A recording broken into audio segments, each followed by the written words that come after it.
Audio Jungle. Who is the captain? ಇವ್ರನ್ನೆಲ್ಲ ಪ್ರೇಯರ್ಸ್ನೆಲ್ಲ ಕರ್ಕೊಂಡು ಬಾ ಅಂದವ್ರು ಯಾರು? ಕಾರ್ಯಕ್ರಮ ಮಾಡಬೇಕು ಅಂದವ್ರು ಯಾರು?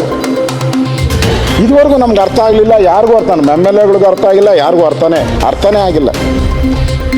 ಮನ್ಸಿಗೆ ಬಂದಾಗ ಸ್ಟೇಟ್ಮೆಂಟು, ಕೇಳೋರು ಇಲ್ಲದೆ ಕಾರ್ಯಕ್ರಮ ಆಗಿ 11 ಜನ ಅಮಾಯಕರನ್ನ ಸಾವನ್ನು ನಾವು ನೋಡಿದ್ದೀರಿ ಇವತ್ತು. ಇದು ನಿಜಕ್ಕೂ ಅಂತಿಮವಾಗಿ ನಾನು ಹೇಳೋದಂಥದ್ದು ಗಂಭೀರ. ಇದಾದಮೇಲೆ ಕೊನೆಯಲ್ಲಿ ಅಲ್ಲಿ ಹೋಗಿ ಕಮಿಷನರ್ ಬಂದು ಹೇಳ್ತಾರೆ, ಅವ್ರು ಸಸ್ಪೆಂಡೆಡ್ ಅಲ್ಲ, ಸಸ್ಪೆಂಡೆಡ್ ಟರ್ಮಿನೇಟ್ ಸಸ್ಪೆಂಡೆಡ್ ಆಯಿತು. ಇವಾಗಾಯ್ತು. ಅವರು ಡಿ ಕೆ ಶಿವಕುಮಾರ್ ಕಿವಿಯಲ್ಲಿ ಹೇಳ್ತಾರೆ, ಅಲ್ಲಿ ಡ್ಯಾಶ್ ಮೇಲೆ, ಸರ್ ಹಿಂಗೆ 11 ಜನ ಸತ್ತೋಗ್ಬಿಟ್ಟಿದ್ದಾರೆ, ಏನು ಮಾಡಬೇಕು ಅಂತ.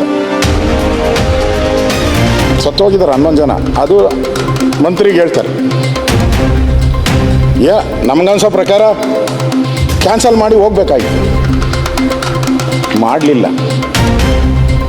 ಈ ಯಾರು ಗೆದ್ದಿದ್ರಲ್ಲ, ಕೊಹ್ಲಿ ಮತ್ತು RCB, ಅವರು ಕಪ್ ತಗೊಂಬತ್ತಾರೆ. ಕಪ್ ತಗೊಂಬಂದು ಡಿ ಕೆ ಶಿವಕುಮಾರ್ ಕೊಡ್ತಾರೆ.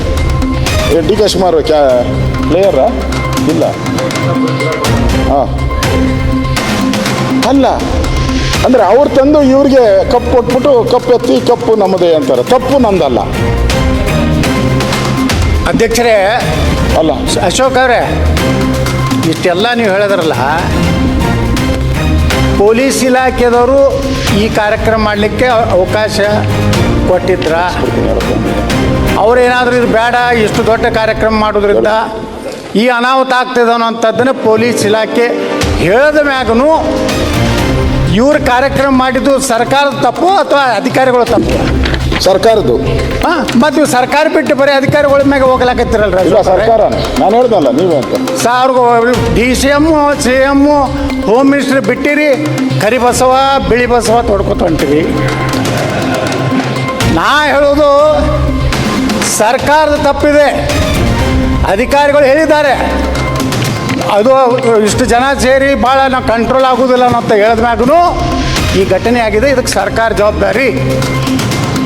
ಅದನ್ನು ನೀವು ಇವತ್ತು ಹೇಳ್ಬೇಕಂತ ಸನ್ಮಾನ್ಯ ಅಧ್ಯಕ್ಷರೇ, ಅದೇನು ಸನ್ಮಾನ್ಯ ಅಧ್ಯಕ್ಷರೇ, ಅಲ್ಲಿ ಅದೇನು ಹೇಳಕತ್ತಾರ, ನಾನು ಹೇಳಕತ್ತಾರ ಬರೇ